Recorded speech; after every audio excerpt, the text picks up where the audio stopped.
My parents kicked me out for getting a job and not being able to babysit anymore, then lied to the whole family when asked about it.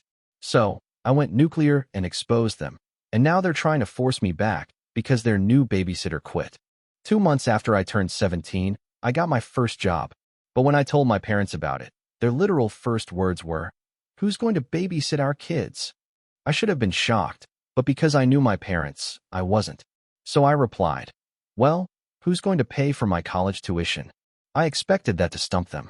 You see, they had repeatedly told me in the past if I wanted to go to college, I needed to pay for it myself. But instead of conceding, they started laughing like my response was the funniest thing in the world. You're a woman, and women should be grateful to take care of kids, whether it's free or paid. Of course, in my case, it was free. My dad then chimed in with some words of wisdom. You don't just get to be selfish and abandon the family, Julia. Do you know how much a babysitter for 4 kids costs these days?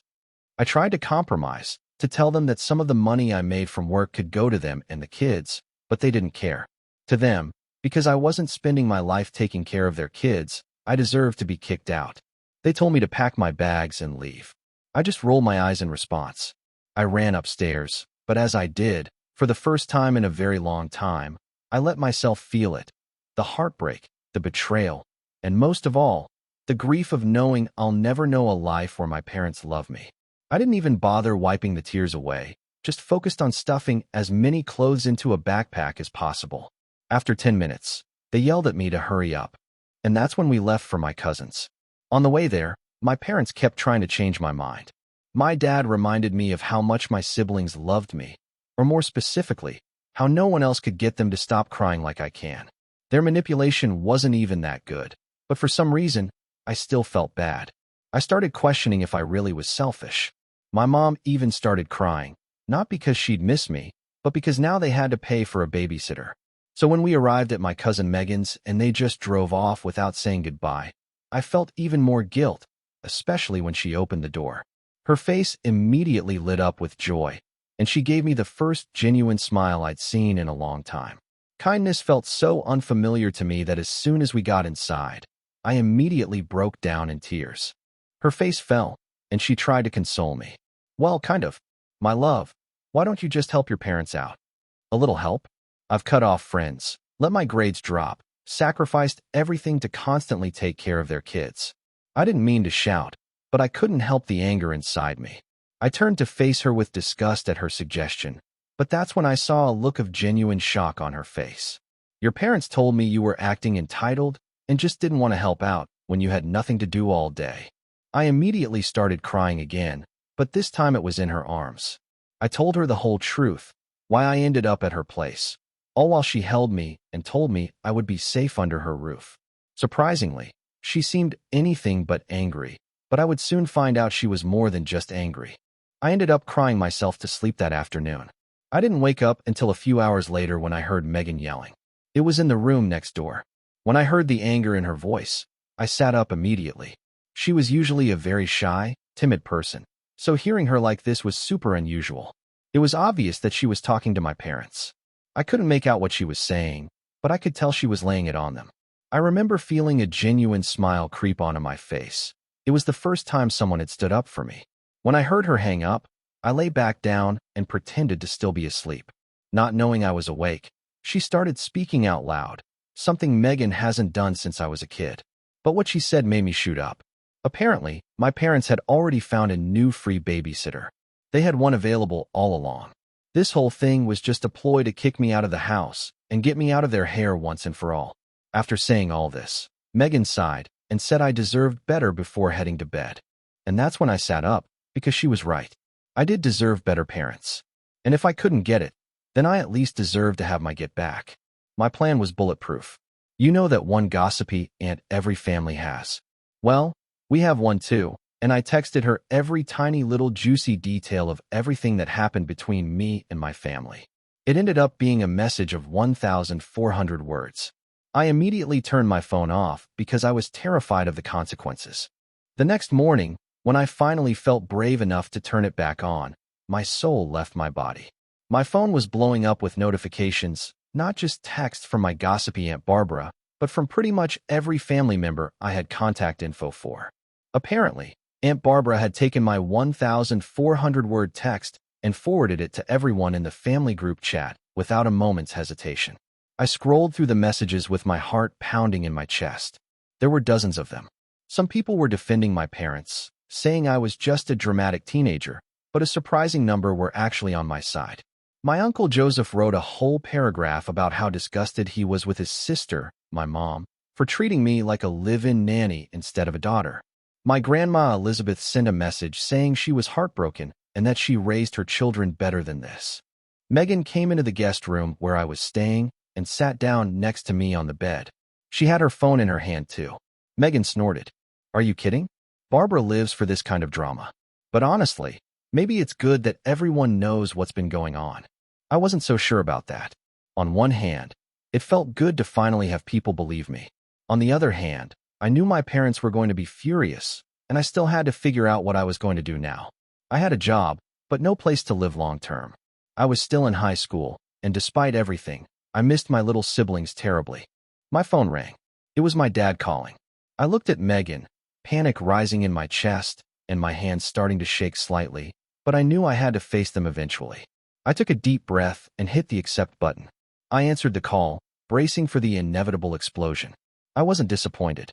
"What the hell do you think you're doing?" My dad's voice was so loud I had to pull the phone away from my ear. Megan could hear it too, and her eyes widened. I didn't even get a chance to respond before he continued his rant. He told me I was dead to him, that I'd humiliated them in front of the entire family, and that I could forget about ever coming home. The whole time, I just sat there taking it, my eyes filling with tears again. When he finally ran out of steam, I managed to squeak out, "I didn't mean for Aunt Barbara to tell everyone." It was a weak response, but it was all I could come up with. "You stupid, ungrateful." He started again, but then I heard my mom in the background. She snatched the phone from him. Her voice was ice cold when she spoke. "Julia, you've made your choice. Don't expect any support from us moving forward. Not for college, not for your phone bill, nothing." I felt my stomach drop. I hadn't even thought about all those practical things. My phone was still on their family plan. I had been counting on them at least helping with college.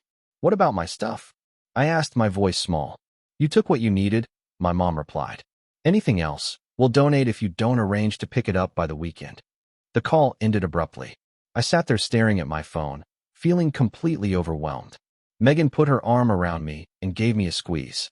"Well, that sounded pleasant," she said, trying to lighten the mood. "Don't worry about your stuff. We'll go get it tomorrow while they're at work." I nodded, still in shock. My parents had basically just disowned me over a part-time job at a coffee shop. What kind of parents did that? The next day, Megan called in sick to work, and we drove over to my parents' house.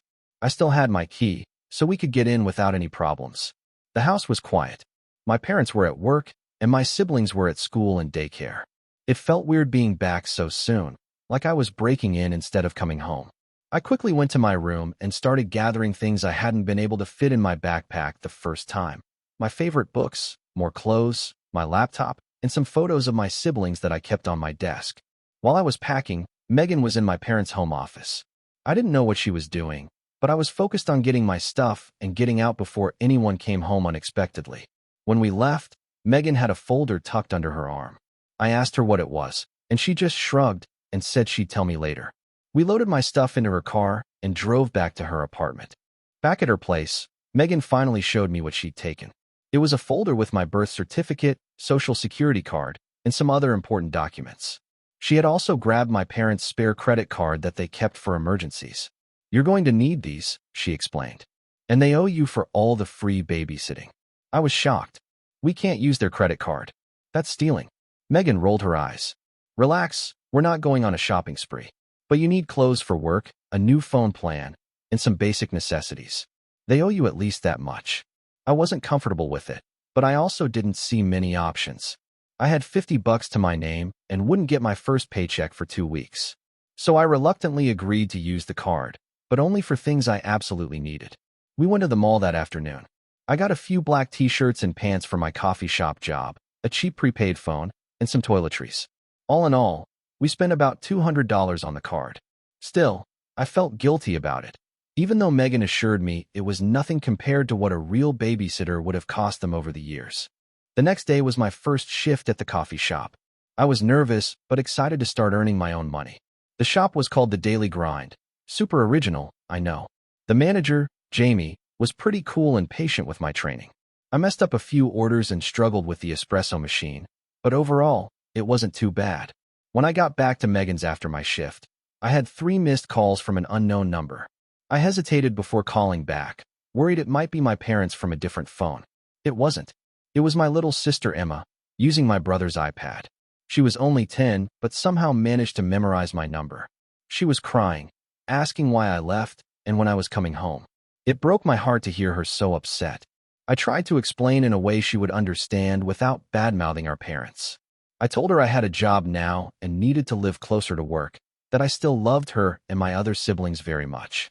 She didn't really get it, but she made me promise to come see her soon.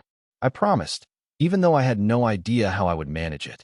After that call, I was a mess again. Megan suggested we order pizza and watch dumb movies to take my mind off everything. It helped a little, but I couldn't stop thinking about my siblings and how much I missed them. The next few days fell into a routine. I would go to work, come back to Megan's, do homework, and repeat. I was exhausted all the time from trying to keep up with school while working nearly every day after classes. But at least I was making money now. About a week after everything went down, I got a text from my Aunt Barbara asking if I wanted to come to Sunday dinner at her house. She mentioned that my grandparents would be there, along with some other relatives who wanted to see me. I was hesitant. Was this some kind of trap? But Megan thought it would be good for me to see family who were supportive. So that Sunday, Megan drove me to Aunt Barbara's house. As soon as we walked in, my grandmother rushed over and pulled me into a tight hug. She was crying, which made me start crying too. I hadn't realized how much I needed a grandmother hug until that moment. The dinner was actually nice. No one pressured me to talk about my parents, but they made it clear they were there for me. My grandfather even slipped me an envelope before we left. When I opened it in the car, I found 5 crisp $100 bills inside. I tried to call him to say it was too much, but he wouldn't take it back. He said it was to help me get on my feet. That money was a huge relief. I immediately used some of it to get off my parents' phone plan and onto my own. I also opened a bank account without my parents' names on it, something Megan had suggested. Things were looking up until they suddenly weren't. 2 weeks after I moved in with Megan, I came home from school to find her sitting at the kitchen table with a serious look on her face. "We need to talk," she said, gesturing for me to sit down. My heart sank. Was she kicking me out too? Where would I go? "Your mom called me today," Megan continued. "They've noticed the charges on their emergency credit card." I felt sick. I should have known they would check the statements or get a purchase alert. What appeared to be a spare card was actually one they monitored regularly. "What did she say?" I asked. "She accused us of theft and threatened to call the police if we don't return the card and pay back every cent," Megan replied with a grimace. "But here's the kicker. She also wants you to come home." I was shocked. What? Why would they want me back after everything that happened? Megan's expression turned grim. Because their new babysitter quit after just 1 week. Apparently, for kids under 10 is too much for most people. Who knew? I laughed bitterly. Of course, that was the reason. They didn't miss me. They missed their free child care. "I'm not going back," I said firmly. "I can pay them back for the card from my paychecks, but I'm not going back to being their slave." Megan nodded, looking relieved. "That's what I told them. But they're pretty upset about the money. Your mom mentioned something about small claims court." I felt a flash of panic. Could they really take us to court? Would we get in trouble? I still had most of the $500 from my grandfather, so I could pay them back right away. But the whole thing left me feeling anxious and angry. The next day at school was awful. I couldn't concentrate on anything. I kept imagining police showing up to arrest me for credit card fraud or something. By lunchtime, I was a nervous wreck. My friend Casey noticed something was wrong and dragged me outside to the courtyard to talk. I ended up telling her everything. She was horrified by what my parents had done. "That's actual child neglect," she said. "They can't just throw you out because you got a job. You're still a minor." I hadn't really thought about it that way. I was so used to being treated like an adult at home that I forgot I was still legally a child. Casey's mom was a lawyer, and she suggested I talk to her about my options. I was hesitant. I didn't want to drag more people into my family drama. But Casey insisted, and after school, she took me to her house. Mrs. Thompson, Casey's mom, listened to my whole story without interrupting. When I finished, she had a lot of questions about specifics, dates, exactly what was said. Who else knew about the situation? I answered as best I could. Julia, what your parents did is not okay, she said finally. They're legally obligated to provide for you until you're 18. They can't just kick you out because you won't babysit. She explained that I had options. I could file for emancipation, which would legally make me an adult before turning 18. Or we could report my parents to Child Protective Services, which might force them to take me back or place me in foster care. Neither option sounded great. Emancipation would mean taking on full adult responsibilities when I was already struggling to balance school and work, and CPS might take my siblings away too, which I definitely didn't want. Mrs. Thompson must have seen my hesitation. She suggested a third option, having another relative petition for temporary guardianship. That way, I could legally stay with someone like Megan or my grandparents without my parents getting in trouble. I thanked her for the advice and promised to think about it. On the way back to Megan's, I got a text from a number I didn't recognize. It was my little brother Alex, using my dad's old phone. He said my parents were fighting all the time now, and the house was a mess without me there. My heart ached reading his messages. I missed him and my other siblings so much. When I got back to Megan's, I had a surprise waiting for me. My grandparents were there, sitting in the living room with serious expressions. For a second, I thought something terrible had happened. "Don't look so worried," my grandmother said, patting the couch next to her. "We just want to talk about what happens next." They had heard about the credit card situation from my mom, but unlike my parents, they weren't angry. They were concerned. They thought I shouldn't be working so much while trying to finish high school. They wanted me to focus on my education. My grandfather cleared his throat. "We have a proposal for you. We'd like you to come live with us until you graduate. We have plenty of room, and you won't have to work so many hours to support yourself." I was stunned. My grandparents lived in a nice house about 30 minutes from my school. Moving in with them would solve so many problems. But I was worried about imposing on them. They were in their 70s and probably didn't want a teenager disrupting their retirement. "We've already discussed it with your parents," my grandmother added, seeing my hesitation. "They've agreed, as long as you visit them and the kids every weekend." Of course, they had a condition. They still wanted access to my free babysitting services. But one day a week was a lot better than every day, and living with my grandparents would be a huge improvement over couch surfing at Megan's, as much as I appreciated her taking me in. So I agreed. That weekend, I moved my stuff to my grandparents' house. They had converted their home office into a bedroom for me. It was small but cozy, with a twin bed, a desk, and a bookshelf. My grandmother had even bought new bedding and curtains to make it feel like my own space. The first night there, I slept better than I had in weeks. There was something calming about being in their house, away from the chaos of my parents' home, but still with family who cared about me.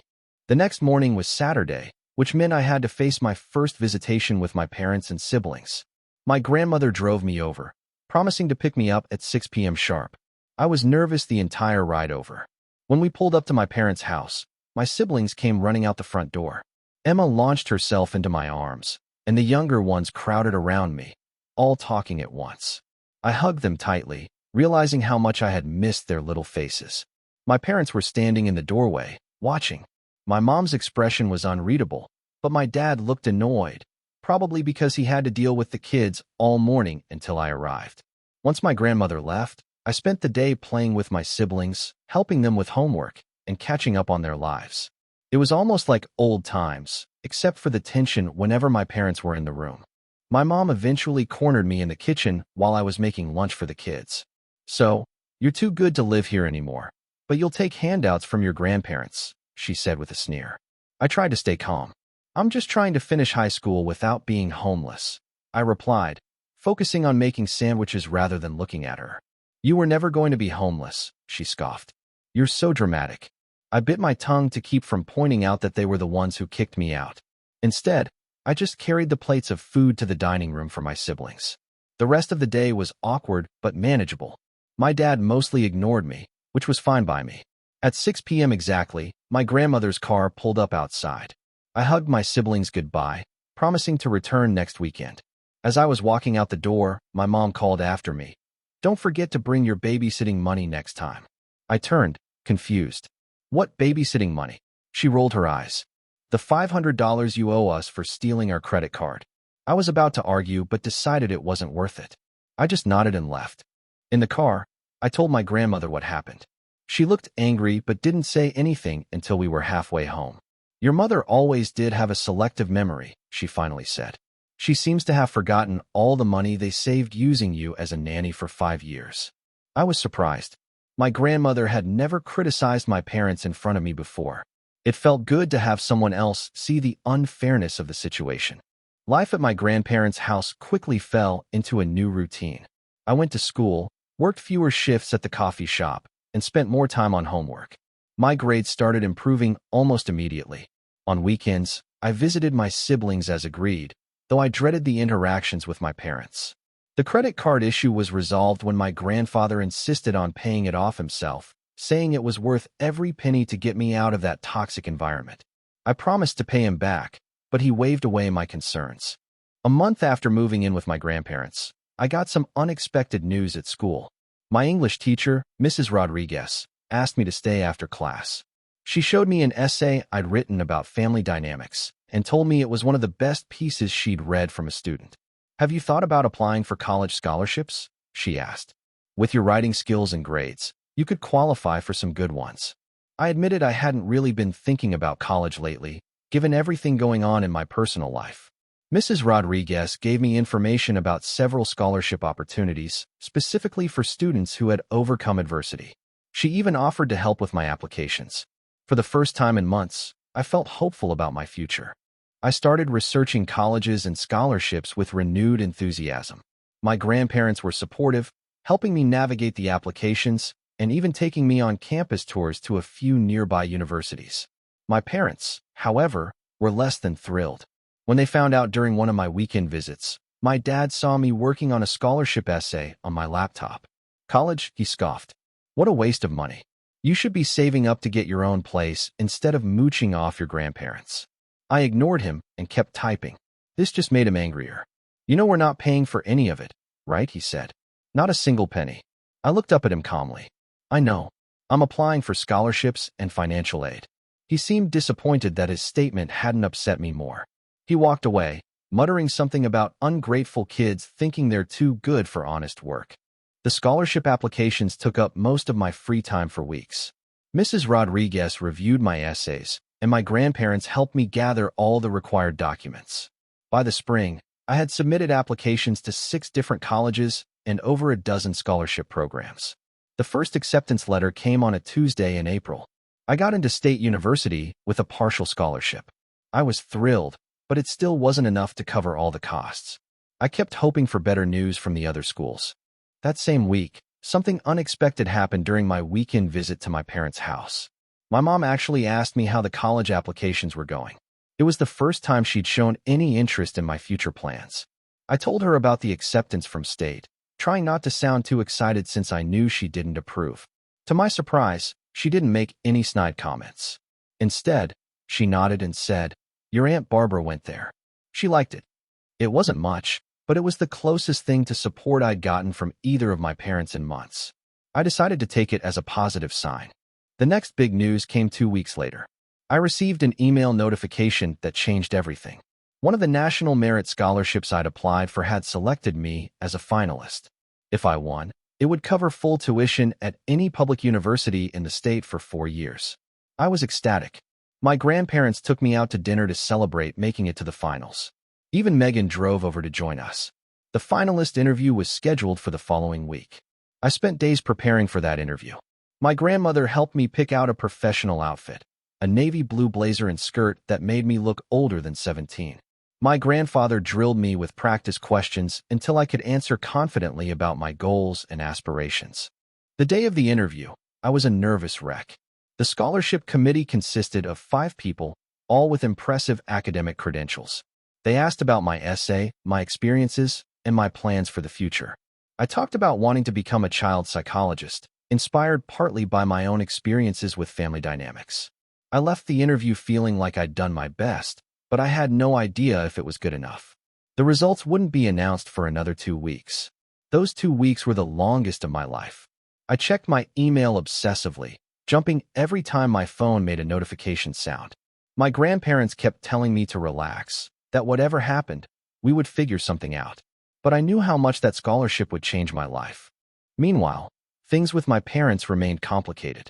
During my weekend visits, I noticed my mom was making more of an effort to be civil, even asking about school occasionally. My dad was still distant, but at least he wasn't actively antagonistic anymore. My siblings, of course, were always happy to see me. Emma had started calling me every few days just to chat, which I loved. The younger ones would fight over who got to sit next to me or show me their drawings first when I visited. Those moments made the awkwardness with my parents worth it. Finally, on a rainy Tuesday afternoon, the email arrived. I was at my grandparents' house, doing homework at the kitchen table, when my phone pinged with a notification.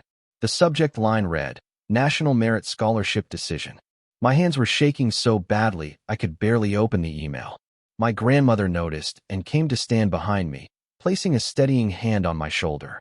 I took a deep breath and tapped the notification.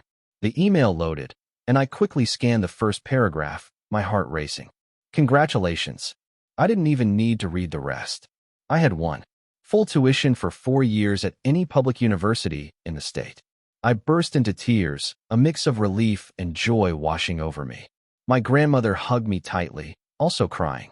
My grandfather came in from the garage to see what all the commotion was about, and soon he was celebrating too. That evening, we had an impromptu party. Megan came over with a cake, and Casey stopped by with balloons. Even Mrs. Rodriguez made an appearance with a gift, a beautiful leather-bound journal from my college years. In all the excitement, I almost forgot to tell my parents. I called them that night, nervous about their reaction but wanting to share my news. My mom answered the phone. I told her about the scholarship, trying to keep my voice neutral despite my excitement. There was a pause on the other end of the line. Well, she finally said, I guess all that studying paid off. It wasn't exactly enthusiastic, but it wasn't negative either. I decided to take it as a win. Does this mean you're definitely moving away for college? She asked next. I explained that I was still deciding between schools, but yes, I would likely be living on campus somewhere. There was another pause.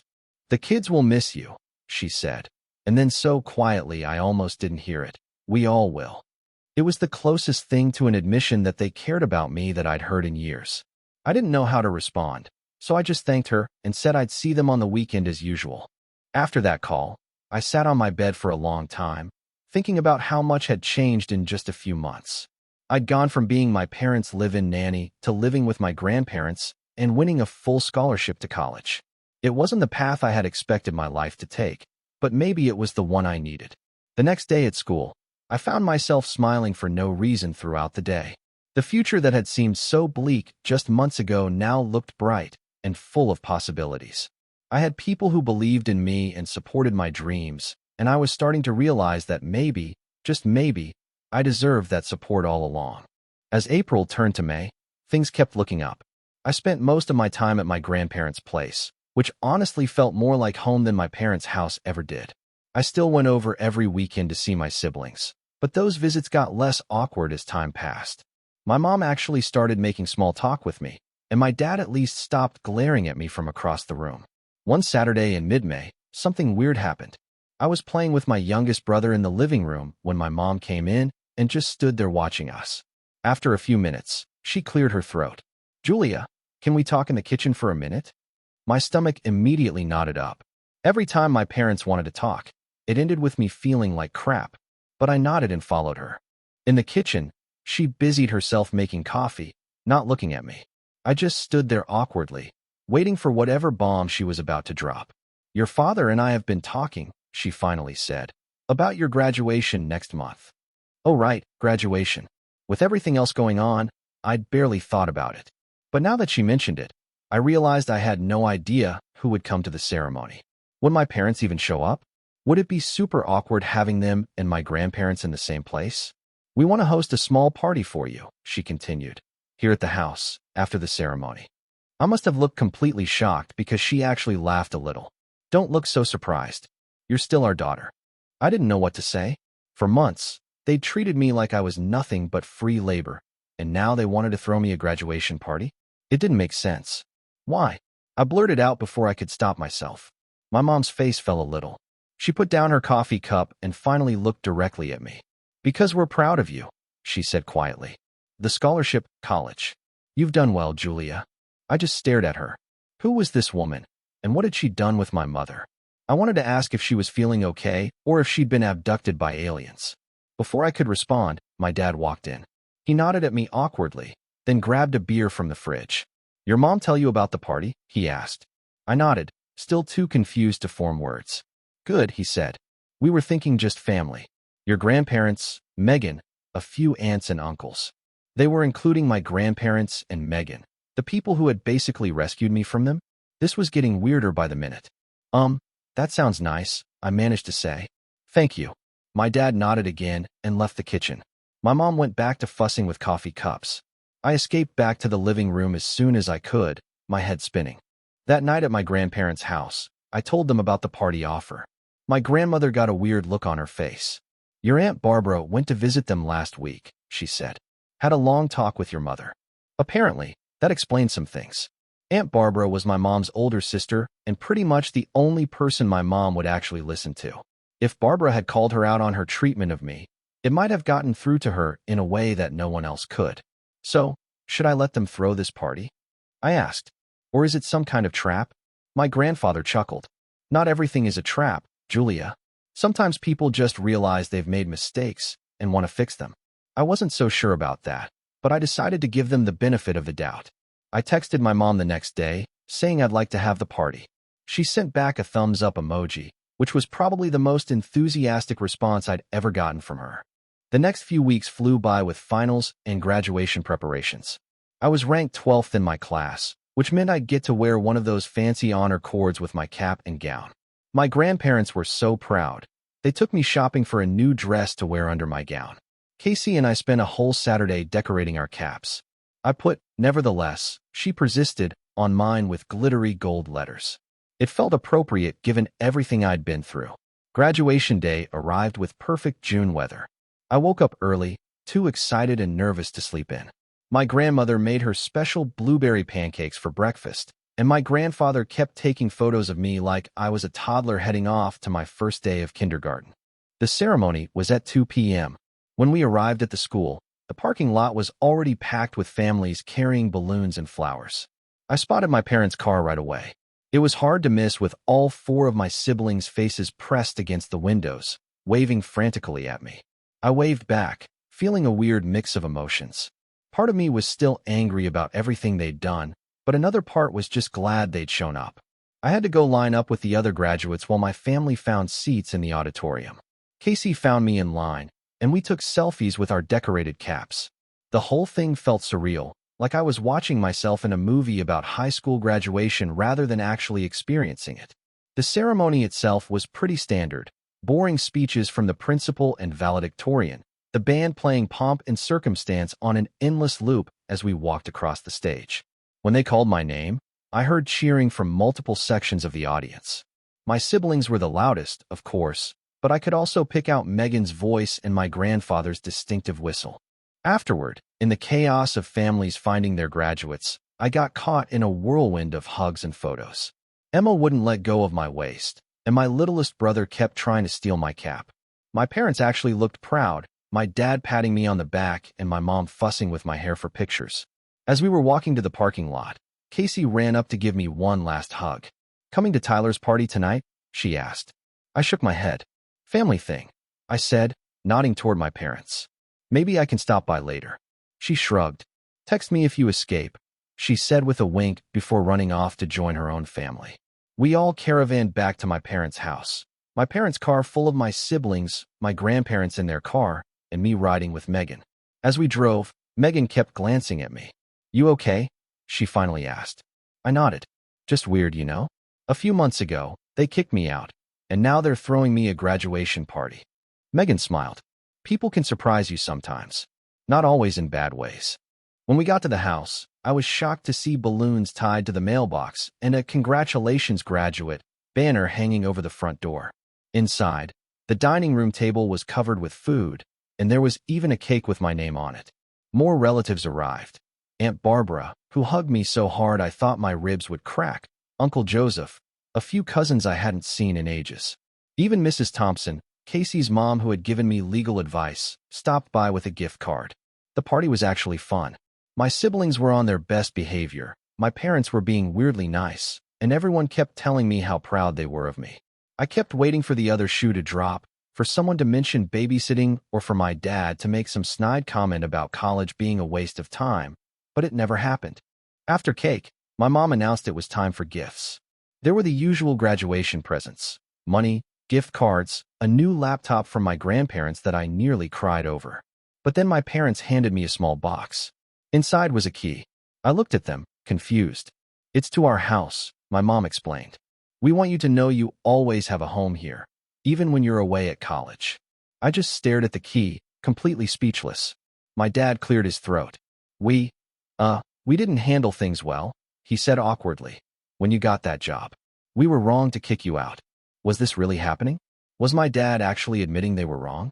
I looked around to see if anyone else was as shocked as I was, but everyone was just smiling like this was totally normal. "Your Aunt Barbara reminded us that parents are supposed to support their children, not the other way around," my mom added. "We took advantage of you, Julia, and we're sorry." I couldn't believe what I was hearing. An actual apology from my parents. I half expected the ceiling to cave in or for aliens to suddenly invade. "We're also sorry about the babysitting," my dad said. "We've hired a real babysitter now, for when you're not here." I looked at my grandparents, who were beaming with pride. My grandmother gave me an encouraging nod. "Thank you," I finally managed to say. "That means a lot." The rest of the party passed in a blur. By the time everyone left, it was almost 9 p.m. I texted Casey that I wouldn't make it to Tyler's party after all. I was too emotionally drained to handle a high school rager. My grandparents were the last to leave. As they were heading out, my grandmother pulled me aside. "Your parents called us last week," she said quietly. "They wanted to know if we'd help them with your college expenses, whatever the scholarship doesn't cover." I was stunned all over again. "They did." She nodded. "People can change, Julia. Sometimes they just need a wake-up call." After everyone left, I found myself alone in the kitchen with my parents. There was an awkward silence as we all avoided eye contact. "So," my mom finally said, "you're all set for State University in August." I nodded. "Yeah, orientation is in July. I got assigned to Thompson Hall." "That's on the north side of campus, right?" my dad asked. "Near the library." I was surprised he knew that. "Yeah, it is." "How did you know?" He shrugged. "I looked it up. Wanted to know where you'd be living." We fell into another silence, but it felt less awkward this time. More like we were all just adjusting to this new normal. "You know," my mom said hesitantly, "if you wanted to move back home for the summer, there's room." I thought about it for a moment.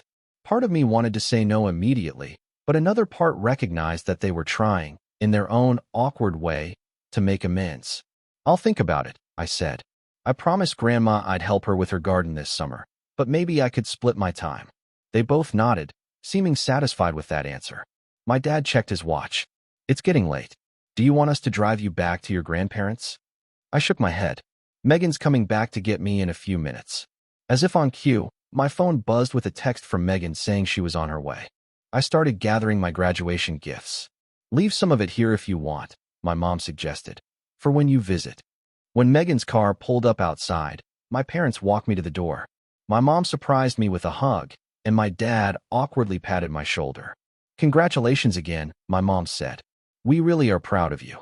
As Megan drove me back to my grandparents' house, I thought about how much had changed in just a few months. I'd gone from being a free nanny who wasn't allowed to have a job to a soon-to-be college student with a full scholarship. I'd found out who really had my back when things got tough, and I'd learned that I was stronger than I ever knew. But most surprisingly, I'd learned that sometimes people can actually change. My parents weren't perfect, not even close, but they were trying. And for now, that was enough. I looked down at the house key in my hand. Maybe I would spend some time at home this summer after all. Not because I had to, but because I wanted to, on my own terms. And that made all the difference.